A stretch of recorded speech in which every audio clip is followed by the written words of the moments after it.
Hello. Hello.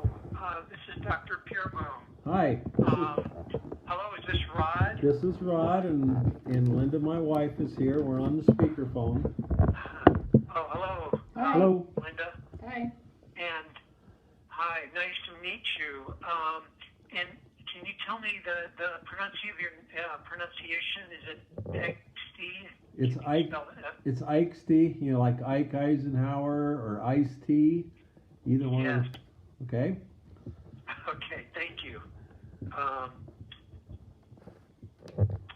Okay, so good. Well, Dr. McCam asked that you and I would talk, and I've been looking through your history and your films. I am a neuro-oncologist, and I think one of the major reasons that Dr. McCam asked us to get together was to talk not only about the tumor that's in your skull, but maybe a little bit about the rest of the tumor and the rest of the body. Okay. So to start off with, let's see, you're in, is it Friend, Nebraska? That's correct. Okay. And you're a farmer, is that correct? That is correct. Okay. What kind of farming do you do? Corn and soybeans. Corn and soybeans. Okay. No livestock.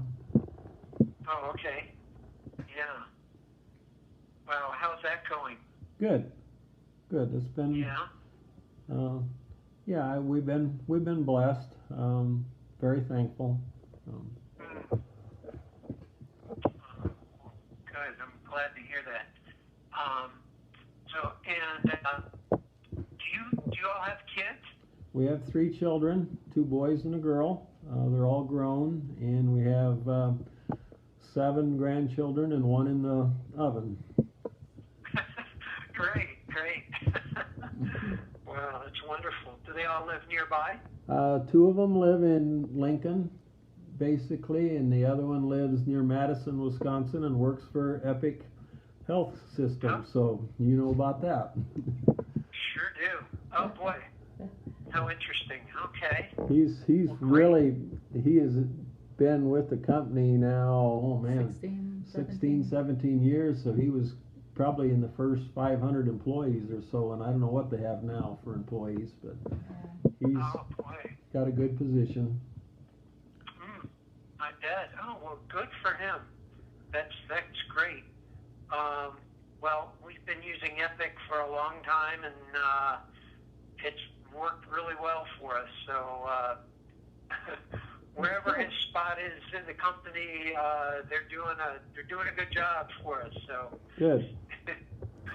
But wow. So and then how far from Lincoln are you? Oh, about 35 to 40 miles.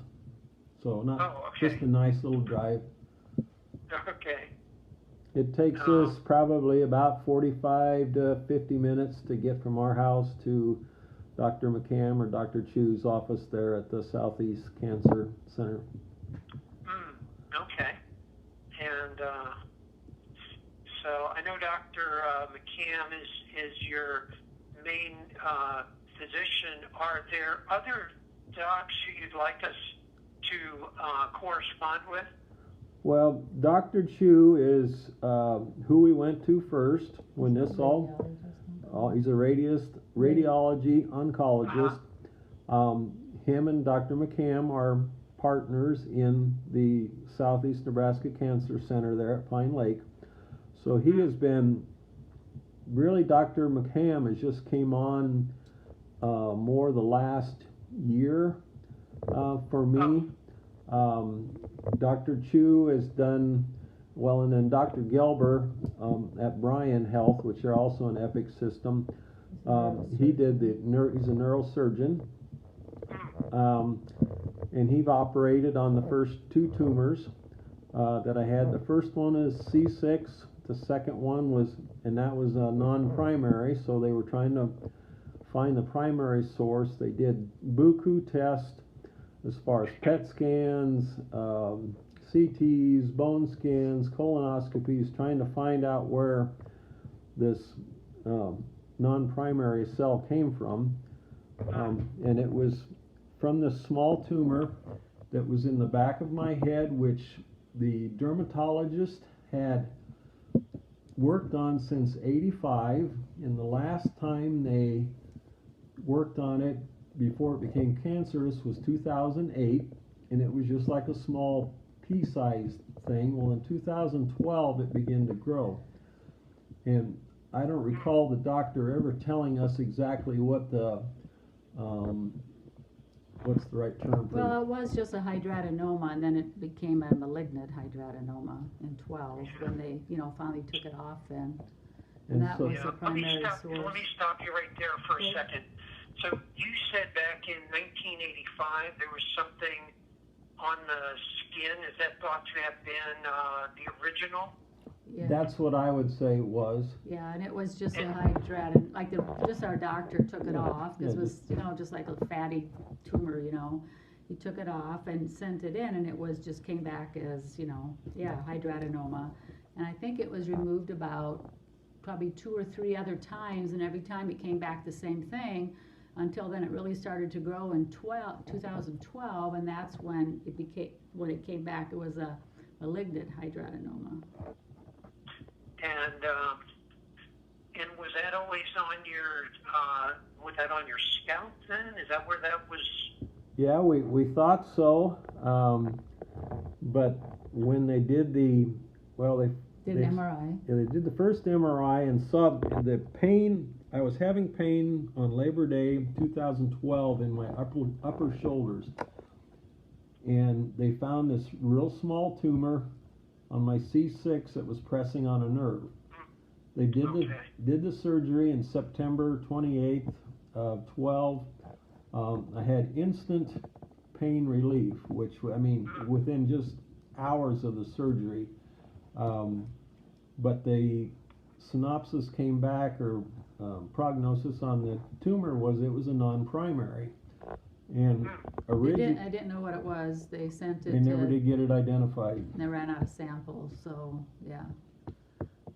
So they started this whole bunch of tests to figure out, and Dr. Gelber, the neurosurgeon, said, well, I've never seen, he said it was a weird looking cell, a purple cell, but he said it looked like a normal cell, but it was purple, that came off my spine.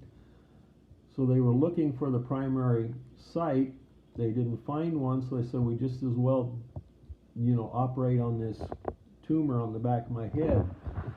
And in the MRIs, it had actually revealed that it had ate through the bone, and there was almost like an egg shape that it ate a hole in my occipital bone in my skull. But it was on the outside of the brain, or it's on the outside of the dura. It all came out as one piece attached to the bone. So they got it all out, and that's when we did stereotactic radiation, both on C6 and then also to that area. I see. So to C6 and the occipital skull. Right. Mm-hmm. And so that was in 2012 and 2013. Yep. And then seems like nothing happened until 2017, and then there was growth, and you had more surgery. Is that accurate? Yes, and that was it was relatively small, but it was on the edge of my skull bone, or the occipital bone. Evidently a little piece did not get removed. Or radiated, yeah. So they took the plate, but you took a fairly good chunk out of the back of her skull, of the bone and everything, but there was this little lesion that appeared on the edge of the bone. They went back in, removed that, and again did radiation on that area. That was a new machine. The first machine I had radiation on, I'd say kind of moved like spokes of a bicycle wheel. It wasn't smooth. The radiation machine of 17 was just the beam, the thing that laid the beam down was just on a constant move, would have been very, very comprehensive. And those scans all came back. There hasn't been any hydradenomas or no tumors in that area. What we have fought in that area since 17 has been some edema in the brain, but I have had absolutely, Dr. Peereboom, zero symptoms on that regard. I feel, even this liver thing, I feel great. I have no pain, I have no symptoms, and then in 2020, I had 2 lesions on my T4 and T11. T11 was more advanced. And Dr. Chu Dr. Chu has done all the radiation up till this point. And Dr. Chu is scanning me every 3 months, so I've got quite a book of scans just because of just the rarity.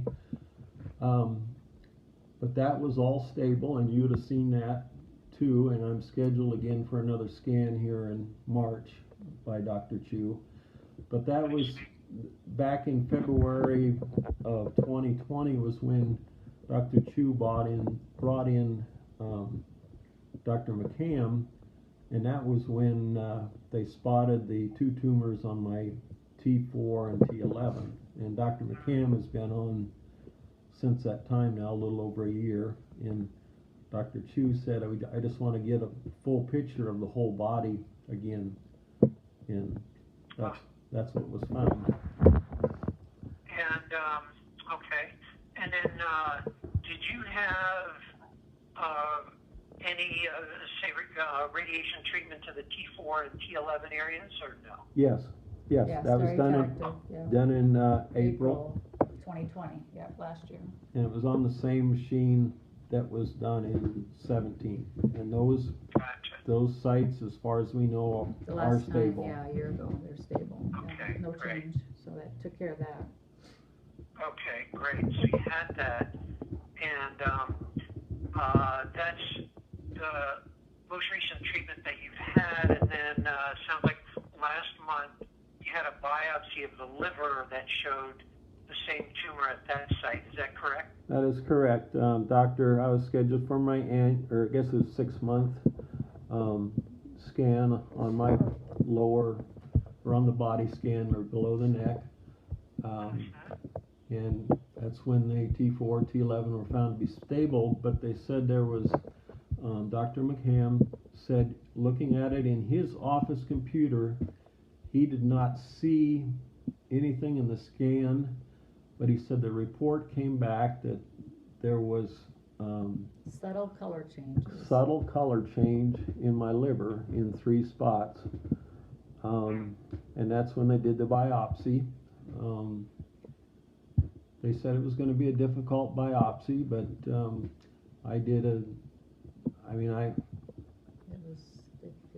went well. It went very well, and they got him right away. It was a very, to me, it was a very minor procedure. I know it wasn't, but it just went that well. And that's when they came back and it said it was the same type of thing we've been fighting all the rest of this time. Now, one thing I'd say is so far, everything that we treated with the radiation has been completely controlled it already. It controlled it, stopped it. Took care of it, killed it. This is, I don't know, what's the difference between IMRT and stereotactic radiation?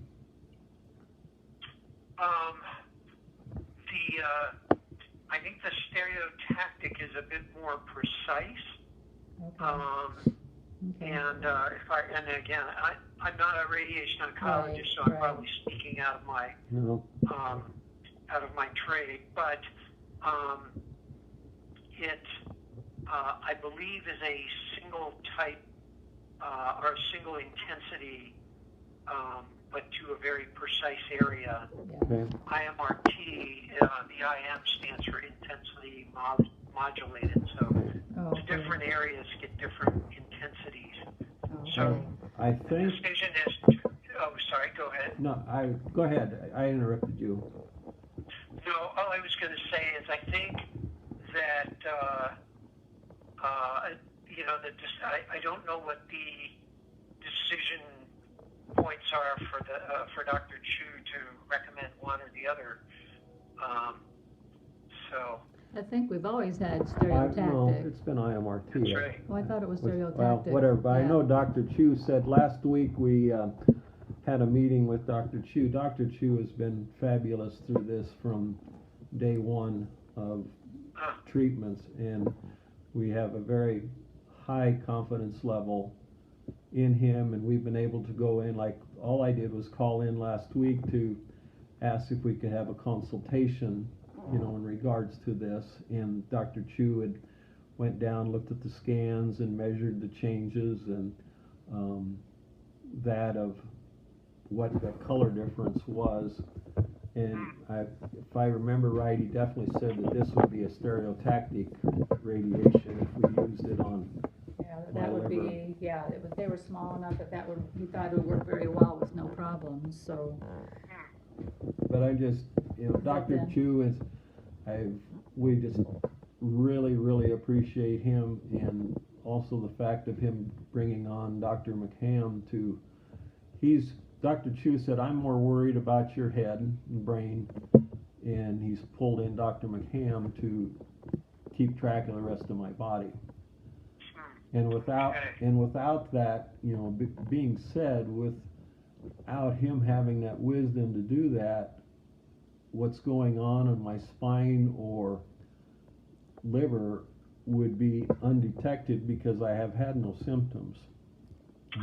The only symptom I had on my spine was, I don't know if you're familiar, like with cattle, you know, they'll get up against a fence post or whatever and rub, and that's just what I would feel like doing in the house at times.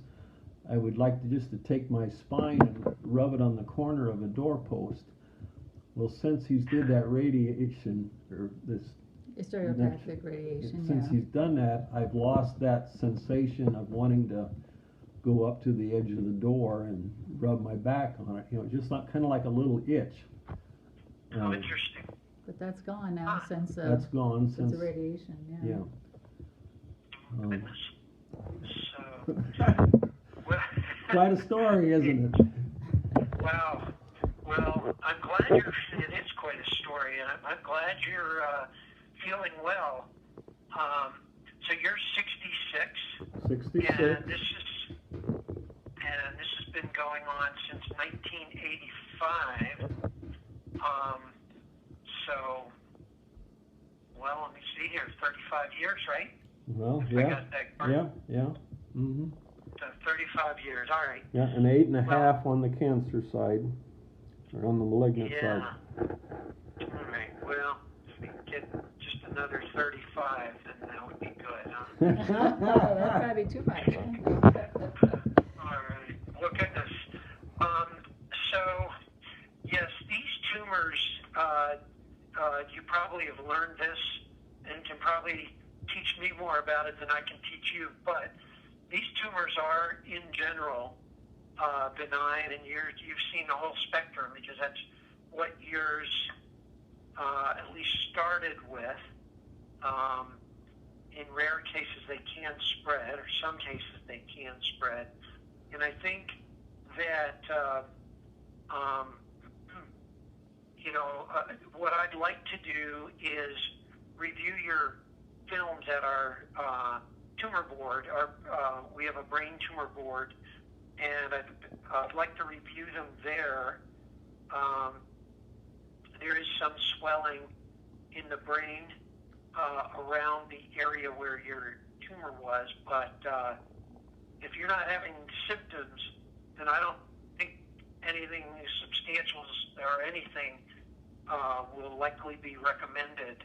But I do want to talk to our skull-based surgeons and the other folks in our group. We've got neurosurgeons, radiation oncologists, neurologists, and the radiologists who work with us on tumor board, and we get together twice a week. So we'll be going over that. But it sounds like this thing is, pretty slow growing, and it's fortunately not interfering with your life. It sounds like, so that's good. Right. One of the things that Dr. McCann did do is he had your tumor tested for some particular mutations. Every once in a while, there are some mutations that can point to a certain treatment. It looks like in your situation, at least at the moment, there's not a treatment that fits with any of the possible mutations that you had. However, there was one of the other tests looked at something called estrogen receptor and androgen receptor. Right. Does that mean anything to you? Yeah. Yeah. Yeah, in fact, clear back when it started, Dr. Chu had done some receptor cell checks, but nothing was found, and Dr. McCam did a whole bunch back at the beginning of 2020 when he took me on, and I thought he said he did, like, I don't know if this is possible, but it seemed like I had in my mind he did around 70 checks, and again, that was found no receptor cell sites. Well, now he did a couple more, or a few more here just in February, and found the androgen Link, site. whatever. Yeah. Yep. So, right. So that's something, because there are now actually several medicines out there that can block the androgen receptor. Now, it seems like right now, if you're not having any symptoms, and this thing is going slowly, I don't know, I'll talk with Dr. McCam about it, but I'm not sure that, you need to jump into anything in that regard. It's also not guaranteed that those medicines would actually, how good a job those medicines would do in fighting your cancer. But fortunately, I would say that right now, I'm not sure I would do anything differently than what your team there is already doing with the monitoring. So that's a good thing.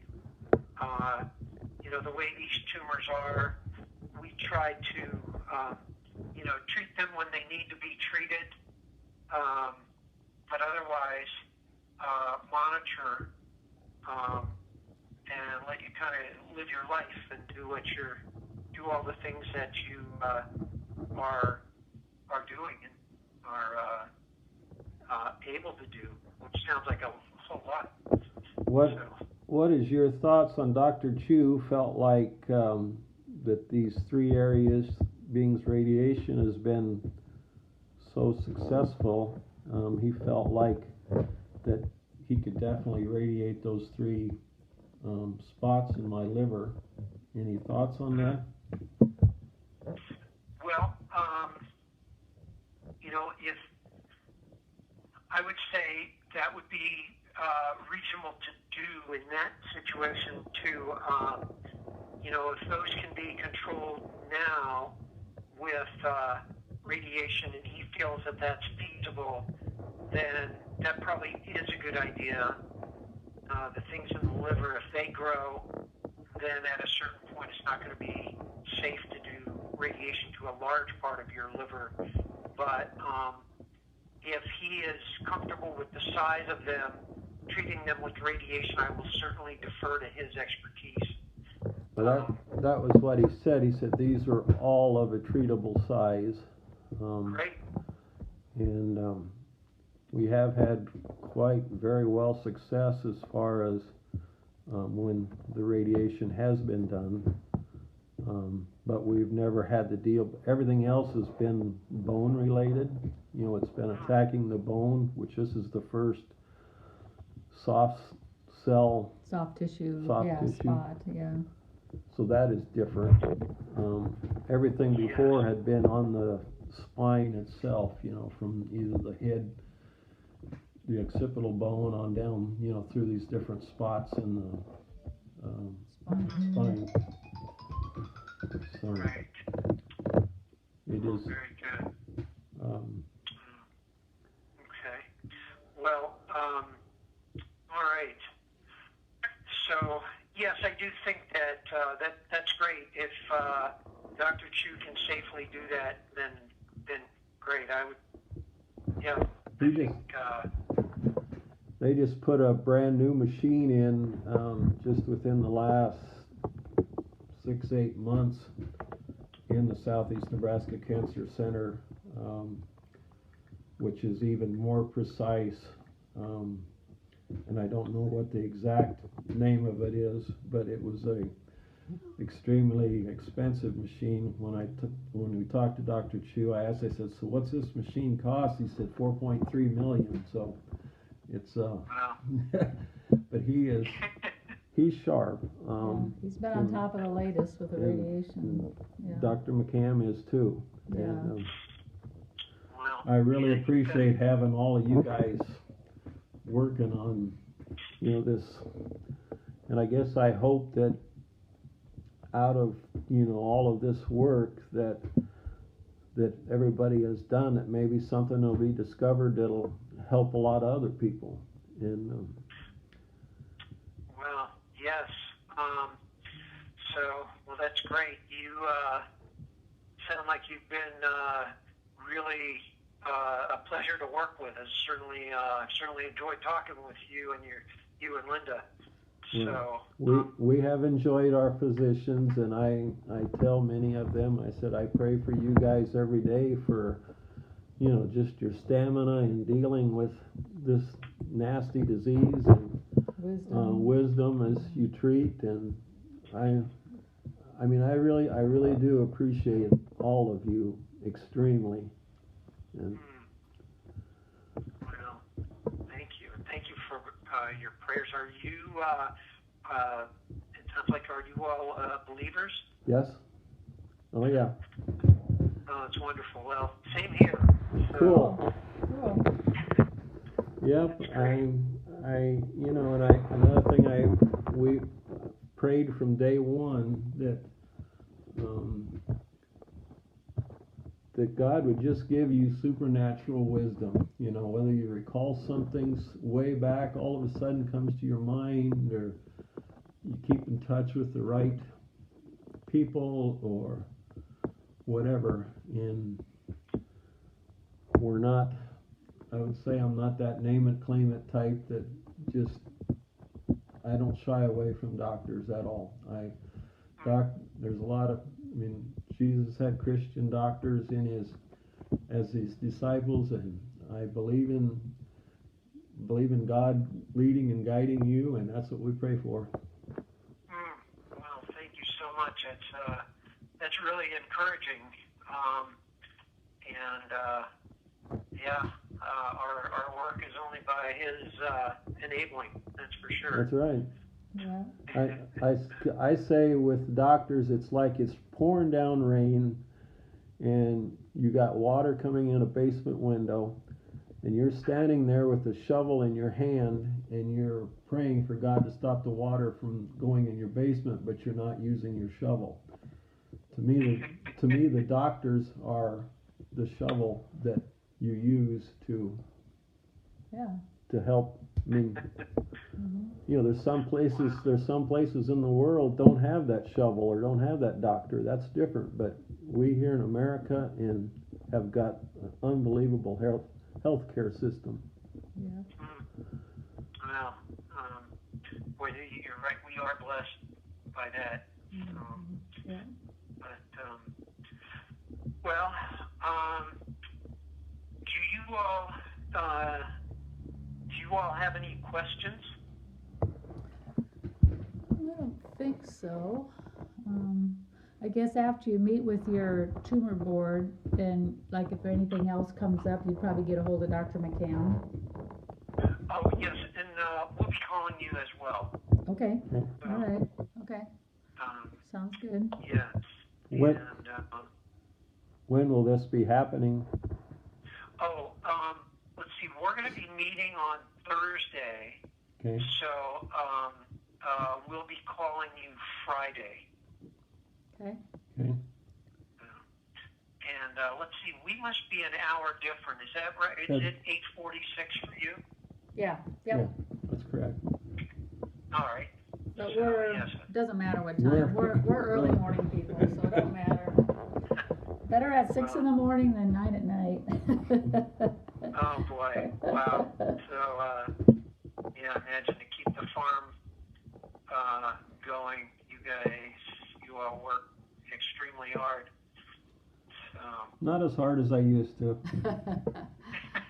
Well, that's good too. You know. I'm also a pilot, and I have on my airplane. I got it also here in my kitchen that every day is a gift and every day matters, and then 2 scripture verses to go with those 2 sayings, and that's how I look at life, and every day has been a gift, and so thankful. Wonderful. Well, what a great attitude and outlook, and yeah, the Lord's blessed you, and that's wonderful. Yep. Certainly has, yep. Well, it was a pleasure to meet you on the phone, and we'll be getting back in touch with you after our tumor board meeting Thursday. Okay. It'll probably be Friday that we talk, because we meet way at the end of the day. Okay. So, but is there anything else I could answer? Only comment I was going to make was, and now I lost my train of thought. 2 comments. Are you going to email us or call with an approximate phone time? On Friday? On Friday? Right. So, let's see, what time would I call is what you're asking, because what time, you said you get going very early. Will you be out working then for like the entire day? No, this isn't the busy time of the year, so any time really works, you know. It's flexible with farming, so yeah. Well, we're not planning tell you yet, what, so. it's difficult to know what my days bring each Sure. day, but whatever else happens, I will get a hold of you. I prefer just to do it by phone call, because it's just easier to express the ebb and flow of the discussion. Right. Yeah. And we've probably taken more of your time this morning than what you expected. No, it's no, absolutely. It's been my pleasure. So. I wanted to make one other comment that Dr. Chu said in regards to my head scans. It does not appear that what's happening there is a malignancy, more the edema and swelling. But he said, looking at my pictures, he said they look ugly. But my symptoms are non-existent, basically. I've had just a slight vision thing. And he said he just has not been comfortable, and neither has Dr. Gelber, the surgeon, as far as doing a brain biopsy. They felt was more dangerous at this time if I wasn't having any symptoms than to biopsy that. But that's just a comment that I guess we feel like we understand that Dr. Gelber and Dr. Chu have mentioned as far as my head. I think the last MRI in December, there weren't any, it looked like it had kind of stabilized a little. Otherwise, every MRI, it's like more Just and slightly. more and more. And Right. so our next one is in March sometime, and we always have the same radiologist look at it. So we don't have a schedule yet. We'll probably get that scheduled this week. Yeah. Is when that Okay. next one will be. So Okay. one final thing. You mentioned your vision. Can you tell me more about that? Are you having what Okay. vision change? The first sign, and this goes clear back probably to 18 or 19, was on the right. Looking, if you were in my head, looking from the right, I had a little area that was slightly distorted, not a lot, and then it went to some real bright flashes in that exact spot, and they were the most colorful, brilliant colors. I mean, green, blue, red. I mean, it's colors we don't even, to me, see here on Earth. They were, and again, it was a small area. These flashes would last 2 to 3, 4 minutes, and they were intense enough that sometimes they would give me a headache. I would come in the house, lay down on the bed, pull the shades, make it dark, and it would go away. But I would have this slight headache.